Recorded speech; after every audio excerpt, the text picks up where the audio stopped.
مراد سعید صاحب جی.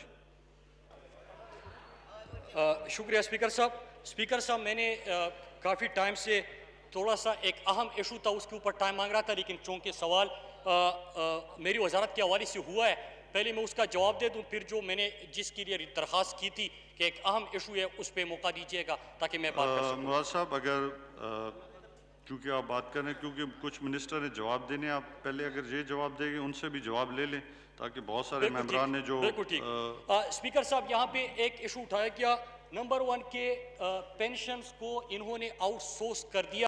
کوئی فیصلہ نہیں ہے، فیصلہ کیا ہے اور کیا ہوا ہے میں وہ ان کے سامنے رکھنا چاہتا ہوں کہ پاکستان پوسٹ کے اندر پینشنرز ہمیشہ سے ہے اور لاکھوں کی تعداد میں ہے، 1.4 ملین پینشنرز کی تعداد بنتی ہے. موجودہ حکومت نے پہلی دفعہ یہ فیصلہ کیا کہ جو ہمارے بزرگ پینشنرز تھے ان کو گھر کی دہلیز پہ ہم نے پینشن پہنچایا. یہ پاکستان میں پہلی دفعہ ہوا تاریخ کے اندر. پھر ہم نے ایک اور چیز کی، ہم نے ساتھ میں یہ کہا کہ آپ اپنے پینشنرز کو ڈیبٹ کارڈ یا اے ٹی ایم کارڈ کیوں نہیں دیتے کہ ان کے لیے آسانی ہو. اور اسپیکر صاحب آپ نے بھی مجھے میاوالی کے حوالے سے پوسٹ آفس کا بھیجا تھا کہ میں جواب دے رہا ہوں کہ وہاں پہ میاوالی کا بھی آپ نے بھیجا تھا کہ لمبی قطاریں ہوتی ہیں، مہینے کے پہلے 10 دن جو ہے وہاں پہ بزرگ پینشنر جاتے ہیں اور پینشن کی لائن میں کھڑے ہوتے ہیں. لہٰذا فیصلہ یہ ہوا کہ ہم نے ان کو اے ٹی ایم کارڈ اور ڈیبٹ کارڈ دینا ہے. ایک جو یہ پروجیکٹ کی بات کر رہے ہیں اس کے اوپر آ رہا ہوں. دوسرا کہ ہم نے ای کامرس کا آغاز کر دیا، لائیو ٹریکنگ دے دی. اس کے لیے کیا تھا کہ 83 جی پی اوز پچھلے دور میں انہوں نے کہا کہ ڈیجیٹائز کریں گے. اسپیکر صاحب وہ ڈیجیٹائزیشن اس کی نہیں ہو سکی، لیکن 3.2 ارب روپے لگائے گئے تھے اس کے اوپر. میں نے اس کا آڈٹ کیا اسپیکر صاحب، اس میں irregularities آئی اور اب ریکوری کا عمل اس میں شروع ہو چکا ہے. ہم نے کیا کیا اسپیکر صاحب، ہم نے یہ کہا کہ بجائے اس کے کہ ہر سال آپ 3.2 بلین روپے لگائے، آپ کیوں نہ پبلک پرائیویٹ پارٹنرشپ پہ اور کسی کو لے کے ٹیکنالوجی کا استعمال ہو. لہٰذا جو پاکستان پوسٹ ڈپارٹمنٹ ہے انہوں نے رولز کو فالو کرتے ہوئے پراپر بڈنگ کے ذریعے پاکستان کے A++ جو AAA کیٹیگری کے بینکس ہیں ان کو کہا کہ آپ یہاں پہ بڈ دے دیں. اور کس حوالے سے اسپیکر صاحب کہ پینشنرز کو اے ٹی ایم کارڈ ملے، آپ کا تمام ڈیٹا کمپیوٹرائز ہو، آپ کے تمام پوسٹ آفس میں کمپیوٹر کنیکٹیوٹی آ جائے. اس کے ساتھ ساتھ اکتوبر کے مہینے تک اسپیکر صاحب پاکستان پوسٹ کا پوسٹ مین بینکر بن جائے گا، پاکستان پوسٹ بینک بن جائے گا. اسپیکر صاحب یہ پروجیکٹ ہے. اور ابھی اس سے کیا ہوگا اسپیکر صاحب کہ نہ کوئی پینشن کسی کو دے دیا ہے، نہ کوئی اس قسم کی چیز کی ہے. ڈیجیٹائزیشن کی irregularity کی اکاؤنٹیبلٹی کر دی، ان سے ریکوری کر دی. اور ابھی 7 ارب اس سال آپ کا ریونیو بڑھا اور اگلے سال جب ہم آئیں گے تو پاکستان پوسٹ پاکستان کی ریونیو میں سب سے بڑا بات سنتے ہی نہیں ہے نا. یہی تو مسئلہ ہے آپ کا کہ میں اس پلین سے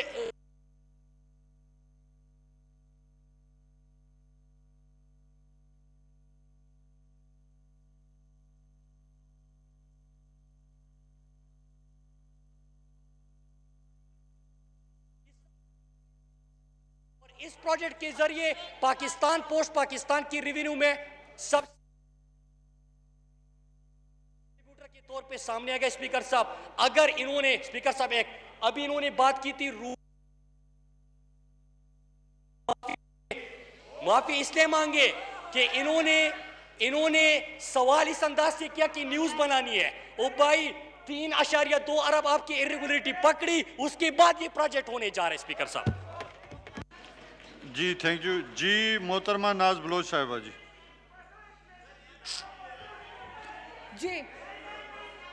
جی اسپیکر صاحب. جی محترمہ ناز بلوچ صاحبہ جی. جی اسپیکر صاحب میرا سوال جو ہے وہ اسپیکر صاحب میں بات کروں. جی عباسی صاحب دیکھیں آپ نے آج تمام پارلیمانی لیڈرز نے بیٹھ شکریہ. جی عطا اللہ خان صاحب جی. محترم عطا اللہ خان صاحب جی. شکریہ جناب اسپیکر. جناب چیئرمین صاحب میں کراچی کے حوالے سے بات آرڈر ان کروں دی گا ہاؤس پلیز. جی کہ कराची में जो राजा कल- साहब जी अतौला खान साहब जारी रहे। जी, कराची में जो कल थोड़ी सी बारिश हुई है, तो वहाँ की जो सिंध गवर्नमेंट है उससे मैं ये पूछना चाहता हूँ कि लोगों ने कराची में रात जाग के बाहर सड़कों पे गुजारी है, वहाँ भी पानी है, अंदर घरों में पानी है, तो लोकल गवर्नमेंट को ये फंड नहीं दे रहे हैं। आखिर हम कहाँ जाएं, किससे पूछें, किससे जवाब तलब करें कि हम अपने लोगों को जवाब दे तो हैं, हम क्या जवाब दें उनको कि इनके मसले को हम कैसे हल कर सकते हैं। अतौला खान साहब आप इशू बताएं क्योंकि जी, यहाँ पे इशू ये है चेयरमैन साहब कि कराची में बारिश हुई है, गटर उबल रहे हैं, सड़कों पे पानी है, नाले बंद पड़े हुए हैं, हम नुमाइंदे हैं लोगों के, लोगों ने हमें वोट दिया है। अब इससे एक और मसला जन्म ले रहा है कि इलेक्ट्रिक उनकी तारें जो है, जैसे मैंने साहब ने कहा, वो पड़ी हुई है नंगी, और उससे लोगों को करंट लग रहे हैं, लोड शेडिंग हो रही है। तो क्या किया जाए? कराची और खसूसन सिंध में सूरत हाल इंतहाई अबतर है। मैं एक डिमांड ये भी करूंगा कि इलेक्ट्रिक को जब ये दिया गया है, ये कॉन्ट्रैक्ट जो है वो सामने लाया जाए। KEC को कैसे प्राइवेटाइज किया गया वो भी सामने लाया जाए, किसने किया। मैं समझता हूं कि ये बहुत बड़ा धोखा हुआ है कौम के साथ, मखसूस लोगों को नवाजा जा रहा है। और सिंध की सूरत हाल, कराची की सूरत हाल इस वक्त ऐसी है कि खुदा न खास्ता वहां पे इंसानी अलमिया जो है वो जन्म ले सकता है। शुक्रिया जी। लोगों को बहुत ज्यादा परेशानी का सामना करना पड़ रहा है। थैंक यू जी। जी मोहतरमा आलिया हमजा साहिबा जी। साहब मेरा पॉइंट ऑफ ऑर्डर नहीं है, स्पीच है। जी स्पीच आप नहीं कर सकते, इशू है, बताएं। आप पॉइंट ऑफ ऑर्डर पे बोलना चाह रही हैं। नहीं, मैं एंड में बोल लेती हूँ, बट मेरी स्पीच है। थैंक यू जी।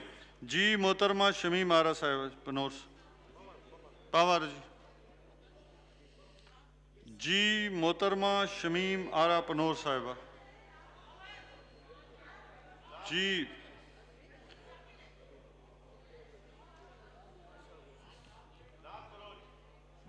जी मेरे ख्याल में मोहतरमा शमीम जी शमीमारा, एक्सक्यूज मी, शमीमारा बलोच नहीं, शमीमारा Panwar. Pawar ji. Thank you chairman साहब। जैसा कि KEC का मसला तो बिल्कुल अहम है, मैं भी ये मुतालबा करूंगी कि कमेटी बनाई जाए। और दूसरी बात, जो सिंध में अहम जो मसला है, लोड शेडिंग का बड़ा मसला है। और लोड शेडिंग के साथ साथ ऐसा ये होता है कि गाँव में वो ट्रांसफार्मर जब ख़राब हो जाता है तो 6-6 महीने लग जाते हैं, कोई ट्रांसफार्मर बढ़ाने के लिए तैयार नहीं होता है। तो मेरी यह मुतालबा है कि जो लोड शेडिंग है इसको ख़त्म किया जाए, ख़ास तौर पे मीरपुर खास। और जो गाँव से ट्रांसफार्मर जो ख़राब हो जाते हैं तो नहीं बन पाते हैं। तो मेरा ये मुतालबा है तो उसको फौरी तौर पर नोटिस में लेकर लिया जाए। और दूसरी बात, जो लोग बिल भी देते हैं वो लोग उस सज़ा में होते हैं, जो बिल नहीं देते वो उस सज़ा में होते हैं। तो मेहरबानी करके जो लोड शेडिंग है उसको ख़त्म किया जाए। थैंक यू बहुत जी। शुक्रिया। थैंक यू जी। मोहतरम जनाब शाहनवाज रांझा साहब जी। मोहसिन बहुत शुक्रिया स्पीकर साहब। एक इंतहाई अहम मामला है जो पाकिस्तान पोस्ट से रिलेटेड है। अभी हाल ही में पाकिस्तान पोस्ट का एक पेंशनर्स को जो पैसे देने का मामला था, 1 से लेके 16वें ग्रेड तक का, उसमें आउटसोर्स कर दिया गया हबीब बैंक लिमिटेड को, वो पेंशन देने का मामला। और वो आउटसोर्सिंग जो है, हमें ये बताया जाए, मौसूफ वजीर बैठे हैं, क्या वो पेपरा रूल्स के नीचे हुई है? क्या उस जो आउटसोर्सिंग की गई है उसका कोई टेंडर करवाया गया, कोई उसकी बिड दी गई? क्योंकि मेरे भाई वजीर साहब जो हैं ये तो हमेशा शफाफियत की बात करते हैं, तो इस ऐवान को बता दें कि पोस्ट ऑफिस ने जो आउटसोर्स किया हबीब बैंक लिमिटेड को पेंशनर्स को पैसा तकसीम करने का सिस्टम, उसको शफाफ तरीके से टेंडर उसका फ्लोट किया गया, अखबार में इश्तिहार दिया गया और फिर आउटसोर्सिंग की गई। अगर किया गया तो कब किया गया, ताकि इस ऐवान की भी इल्म में इजाफा हो कि पाकिस्तान पोस्ट ऑफिस के मामलात जो हैं वो शफाफ तरीके से चलाए जा रहे हैं। थैंक यू जी। जी मोहतरम नवीद आमिर जीवा साहब जी। शुक्रिया जनाब स्पीकर। میں انتہائی اہم ایشو کی جانب آپ کی توجہ مبذول کرانا چاہوں گا. یہ واقعہ پشاور میں ہوا. جناب